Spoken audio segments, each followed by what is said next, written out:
Women were not able to take out business loans without their husband. The late 70s, you're telling me? So right before Reagan. Wow.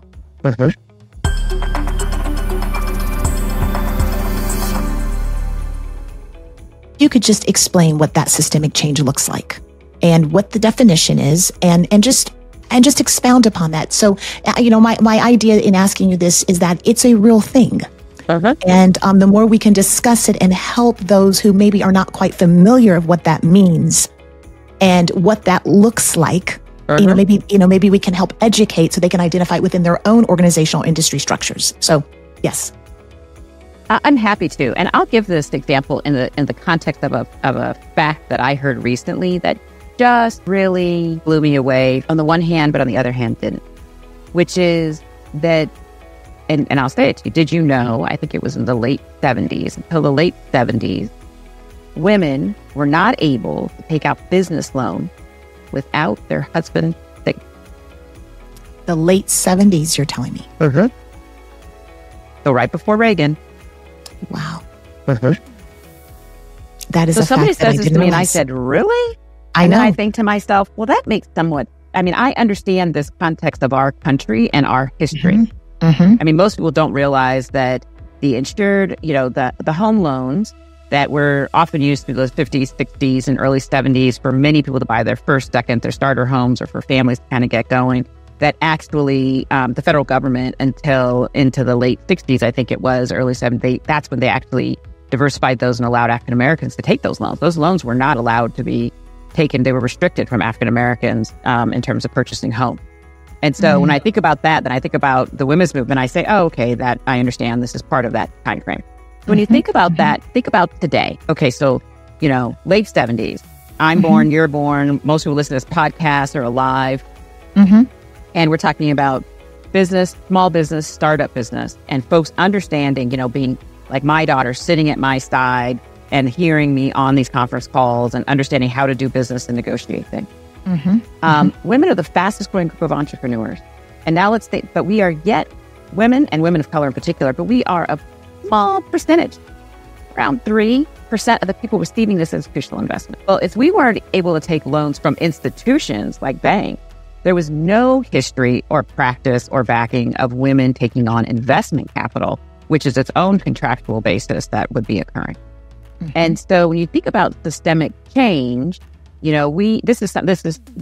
you in our room at our roundtable at our organization? Because we thought about this when we think about our capital access network. And this is why the systemic change we've come up with this. We said to ourselves, okay, we've got a few decades. We've got many, many decades of this exclusion. We've got a few decades where it's been possible. Now we have this question around a network. What has also happened is generation after generation of network of students that have been in business school and in business with each other that are making these investments, overwhelmingly men. And so many, many, many more women in the most recent decade or two are joining the ranks in terms of being a venture capitalist, in terms of using their equity in private equity situations. How can we put our thumb on the scale and help this? Here's the systemic change. We said, let's build a capital access network. We know that the women investors exist. We know that the male investors seeking to invest in women-led companies exist. And what has happened is the ability for them to be in the same network with each other is a place where they have met great challenge. And then within that network, for them to intentionally be brought together in ways that they can, ascertain the business, the how the business is doing financially, the business acumen of the CEO, as well as the deliverables. When you think about systemic change, we've found an inflection point where, looking at it from Digital Undivided's perspective as well as my own, we said we can make a difference right here. We can absolutely create this network, aggregate the individual actions of many, many accelerators, many, many VC funds and private equity that are teaching folks to be this. Let's come in together, aggregate it, and intentionally create this network, which we call the CapEx network, which will be launching in October. But the way we're doing it from systemic change is we said we know the past, we see the current, let's build the future where we take an inflection point that allows for us to build, to change that trajectory so that we don't just continue down a path of individual action. And so that's why we're launching the CapEx network. And what challenges have you seen? And how have you overcome them?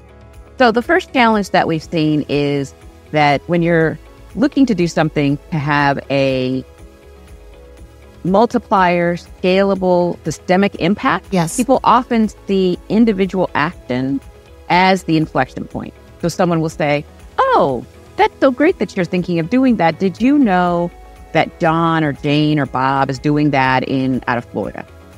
Rather than hear me say, oh, they are, we should think about how we're going to do it, sort of the classic business competitive advantage kind of discussion. I say the opposite. I say, fantastic.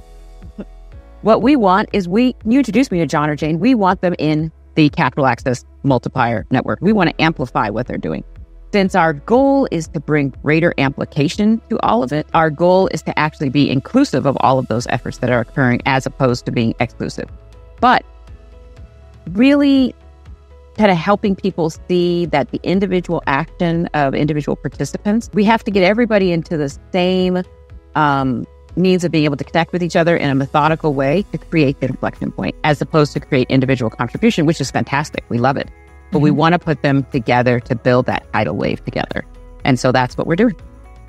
That's great. Because the first thing that came to my mind, first of all, there's power in unity. And I like when you say, well, that's great. Well, let me meet so-and-so. Because what you're saying, it's not an individual effort. This is, again, we're making this a broad effort where we can come together and make this change together. Is that correct? That's correct. That's correct.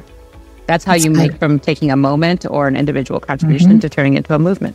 Absolutely. Making it a movement. That's what we want to do. Yes, that word movement. Yes. So let me go to this, balancing financial returns with your social impact that you're making. And, it can be challenging. Let's just talk from this standpoint. Have you ever encountered a situation where prioritizing one over the other led to a potential compromise? I have not necessarily been in that situation that I could think of off the top of my head, but I will say that this is an ongoing discussion of the impact investing community, right? It's this question of financial return. Can we get both the financial return we want as well as the social impact return that we would like to see within our world? And I always say the answer to that is absolutely yes. Absolutely yes. The answer is absolutely yes.